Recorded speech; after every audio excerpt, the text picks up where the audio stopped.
అనిపిస్తూ ఉంది. అందుకని క్యాలీఫ్లవర్ ఉంటే దాన్ని ఇలా ఫ్రై చేసుకోవడానికి వేస్తున్నా.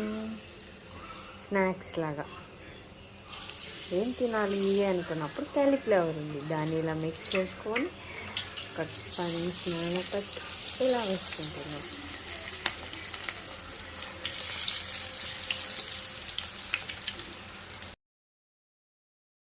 ఫ్రెండ్స్ ఇవి రెడీ అయ్యాయి క్రిస్పీగా గోబీ పకోడీ.